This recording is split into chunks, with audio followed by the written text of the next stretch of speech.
Le 1er juin 1935 paraissait dans le toujours excellent Je suis partout un écho de François Vineuil consacré au film Le voile des illusions, The Painted Veil. Avant d'écouter la critique de François Vineuil, nous allons faire un court résumé du film. Le voile des illusions, un film de 1934 de Richard Polelowski, et également, on peut le dire, de George Hill qui s'occupe de la réalisation des scènes extérieures.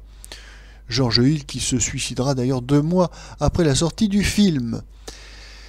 Alors, dans les rôles principaux, Greta Garbo, Herbert Marshall, George Brent. Le sujet. En Autriche, Catherine, une belle jeune femme qui s'ennuie terriblement, accepte d'épouser l'associé de son père, le docteur Fan, qui l'emmène vivre à l'autre bout du monde. À Hong Kong, Fan se consacre corps et âme à son métier.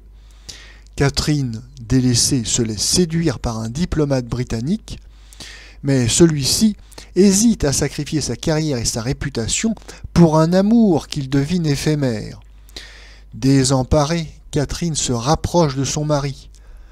Mais les devoirs professionnels de celui-ci continuent de l'appeler au dehors, d'autant plus qu'une épidémie de choléra ravage la région. Le film a été tourné en fin 1934, donc techniquement il est soumis au code Hays qui régit la bonne moralité des films de Hollywood. Mais bon, le voile des illusions est passé à travers les mailles du filet, puisqu'il a une époque charnière, et il y a un certain nombre de scènes qui auraient dû être réécrites ou bien coupées purement et simplement.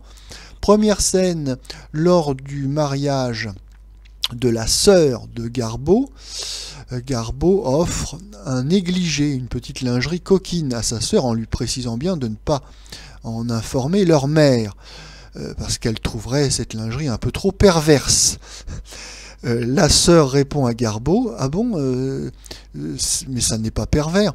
Et Garbo lui répond d'une façon appuyée, « Mais si, c'est très pervers ». Bon, première scène. Deuxième scène, bon, les 2 sœurs qui s'embrassent sur la bouche. Troisième scène, enfin, troisième idée générale, il y a des allusions à l'impérialisme britannique en Chine qui ne convient pas non plus.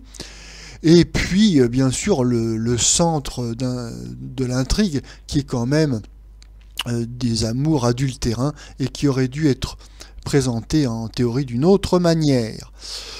Malgré cela, ou à cause de cela, je ne sais pas, en tout cas, le film a un gros succès commercial, enfin un succès commercial très honorable. Et nous allons maintenant écouter la courte critique de François Vineuil. Le voile des illusions au cinéma Madeleine.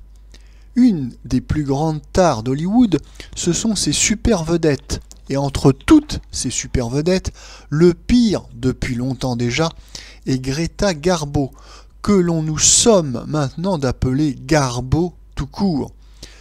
La nullité d'un film tel que Le voile des illusions, son dernier rôle, semble friser la fumisterie.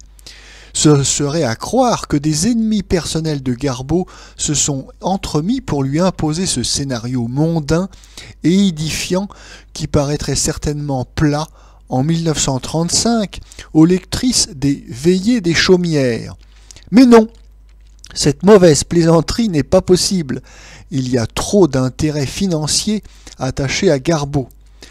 Cette modiste suédoise, qui a lu sur le tard un peu d'Ibsen et de Strindberg, reste dans le droit fil de sa carrière de fille morose, sans attrait physique, qui n'avait qu'une seule chance et qui a su la jouer avec une rare adresse stratégique, celle de singer la profondeur, de paraître sans cesse exhaler son désenchantement, de nous confier les échos d'une vie intérieure accablante.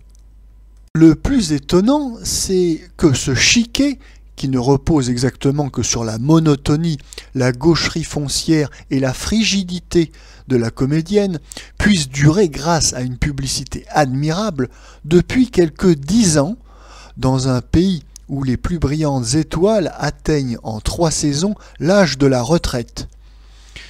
Garbo a su faire croire aux Américains qu'elle pensait.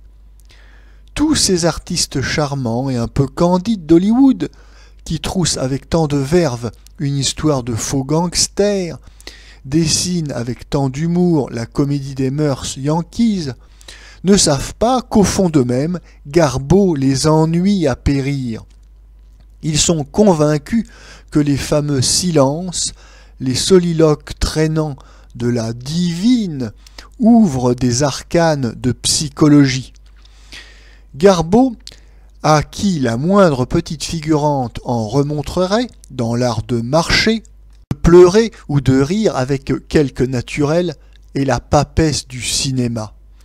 Le dogme de l'infaillibilité couvre ses moindres gestes. Sacrilège serait celui qui oserait discuter la moindre de ses intentions.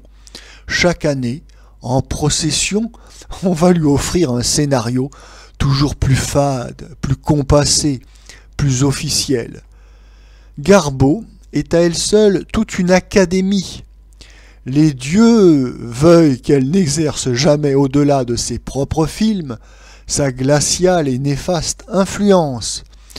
Si Hollywood, pour son malheur, possède quelque jour un conservatoire, c'est à Garbo qu'il le devra.